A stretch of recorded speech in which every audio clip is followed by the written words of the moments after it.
Hi friends, welcome to our channel rangoli and art. ఈ వీడియోలో Tanjore peacock painting ఎలా చేయాలో అది స్టిచ్డ్ బ్లౌజ్ పైన ఈ వీడియోలో చూపిస్తాను.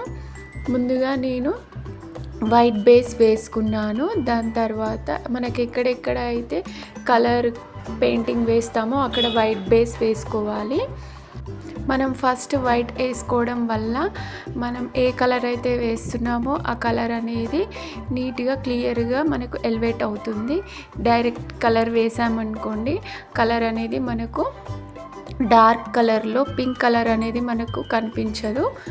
అందుకే ఫస్ట్ ఏ కలర్ వేయాలనుకున్నా ఫస్ట్ వైట్ బేస్ వేసుకుంటే చాలా బాగా నీట్గా కనిపిస్తుంది. ఈ బ్రష్ వచ్చేసి ఫ్లాట్ బ్రష్ 0 నెంబర్ బ్రష్ తీసుకొని వేశాను. అలాగే పీకాక్కి కూడా సేమ్ అదే బ్రష్ వాడాను. పీకాక్ వచ్చేసి షేడింగ్ నేను సింగిల్ బ్రష్తో 2 కలర్స్ ఎట్ ఎ టైం వేశాను. వన్ సైడ్ కార్నర్ వచ్చేసి బ్లూ కలర్, వన్ సైడ్ వచ్చేసి వైట్ కలర్. షేడింగ్ కోసం అలా బ్రష్ని టర్న్ చేస్తూ వేశాను. చూడండి మీరు క్లియర్గా. వన్ సైడ్ బ్లూ కలర్ తీసుకున్నాను, ఎడ్జ్లో కార్నర్లో బ్లూ తీసుకొని వన్ సైడ్ వైట్ కలర్తో దాన్ని టర్న్ చేస్తూ షేడింగ్ ఎలా నీట్గా వస్తుందో చూడండి. మనకు క్లియర్గా నీట్గా వన్ సింగిల్ బ్రష్ తోటే మనకు షేడింగ్ అనేది వస్తుంది. మీకు ఇలా రాదు అనుకుంటే నేను వేరేలాగా కూడా వీడియో పెడతాను. పింక్ షేడింగ్ ఎలా చేసుకోవాలో, ఆల్రెడీ లోటస్ ఎలా షేడింగ్ చేసుకోవాలో లాంగ్ వీడియోలో పెట్టాను. అది కూడా చాలా బాగా వచ్చింది. ఈ వీడియోలో చూస్తున్న వాళ్ళు కామెంట్ చేయండి ప్లీజ్ ఎలా వచ్చిందో, అలాగే లైక్ చేయండి. చూడండి స్లోగా నీట్గా ఎంత క్లియర్గా వచ్చిందో.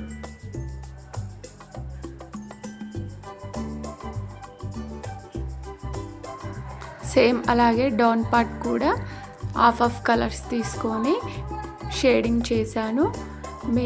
నాకు శారీ కలర్ వచ్చేసి బ్లూ కలర్లో ఉంది, అందుకే పీకాక్ని బ్లూ కలర్లో చేస్తున్నాను. మీకు ఏ కలర్లో నచ్చితే ఆ కలర్లో కూడా షేడింగ్ చేసుకోవచ్చు.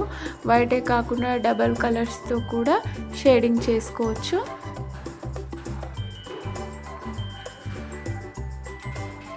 మనం చేసిన దానిపైనే మనం ఇలా రబ్ చేస్తూ ఉంటే మనకు షేడింగ్ అనేది నీట్గా వస్తుంది. ఓవరాల్గా కలర్ వేసిన తర్వాత మనకు పీకాక్ అనేది ఎలా నీట్గా కనిపిస్తుందో చూడండి. ఫినిషింగ్ కూడా చాలా నీట్గా వస్తుంది.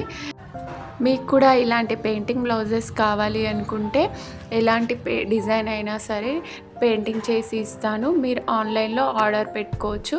డైరెక్ట్ నాకు మెసేజ్ చేయండి. తక్కువ బడ్జెట్లోనే నేను పెయింటింగ్ బ్లౌజెస్ అనేవి వేస్తున్నాను.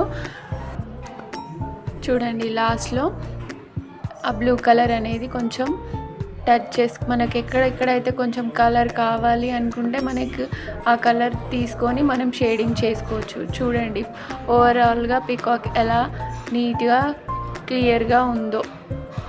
ఆ తర్వాత గోల్డ్ కలర్, మెటాలిక్ గోల్డ్ కలర్తో నేను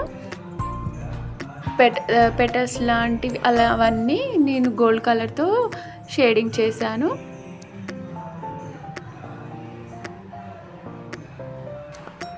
కలర్ వేసుకొని సేమ్ మెటాలిక్ కలర్ అనేది మనకు 3D అవుట్లైనర్ లాగే ఉంటుంది, కానీ అది బాటిల్స్లో వస్తుంది. ఇది మన పెయింటింగ్ కలర్స్ ఎలా వస్తాయో అలానే ఉంటుంది. మెటాలిక్ కలర్ అనేది గోల్డ్ కలర్ చాలా బాగా నీట్గా వస్తుంది. దాని తర్వాత 0 బ్రష్, రౌండ్ బ్రష్ తీసుకొని బ్లాక్ కలర్తో అవుట్లైన్ వేసుకున్నాను. అవుట్లైన్ వేసిన తర్వాత మీరు 3D అవుట్లైనర్తో ఫినిషింగ్ ఇవ్వండి. లేదంటే మీకు అది క్లియర్గా మళ్ళీ 3D అవుట్లైనర్ వేసిన తర్వాత మీకు బ్లాక్ కలర్తో అవుట్లైన్ వేయడానికి రాదు. అది అవుట్లైనర్ పైన వస్తుంది. నేను ఇక్కడ వీడియో అనేది క్లిప్ తీయలేకపోయాను. చూడండి ఎంత నీట్గా కనిపిస్తుందో. మీరు అది డ్రై అవ్వక ముందుకే స్టోన్స్, మీకు ఎక్కడెక్కడ స్టోన్స్ కావాలి అనుకుంటే అక్కడక్కడ స్టోన్స్ పెట్టుకోవచ్చు. చూడండి పీకాక్ మొత్తం కంప్లీట్ అయిన తర్వాత లుక్ ఎలా ఉందో చూడండి. చాలా బాగా నీట్గా కనిపిస్తుంది. బ్లౌజ్ 2 హ్యాండ్స్కి ఇలానే వేసుకున్నాను. ఈ పీకాక్ వచ్చేసి హ్యాండ్స్కి వేశాను. నెక్కి వచ్చేసి లోటస్తో క్రీపర్ లాగా వేశాను. బ్యాక్ పెద్దగా పికాక్ వేశాను. ఓవరాల్ బ్లౌజ్ వచ్చేసి చాలా బాగా వచ్చింది, నీట్గా వచ్చింది. మీకు కూడా ఎలా వచ్చిందో కామెంట్ చేయండి, అలాగే లైక్ చేయండి. ఈ వీడియో ఎవరికన్నా యూజ్ అవుతుంది అనుకుంటే షేర్ చేయండి, అలాగే సబ్స్క్రైబ్ చేసుకోండి. Thank you.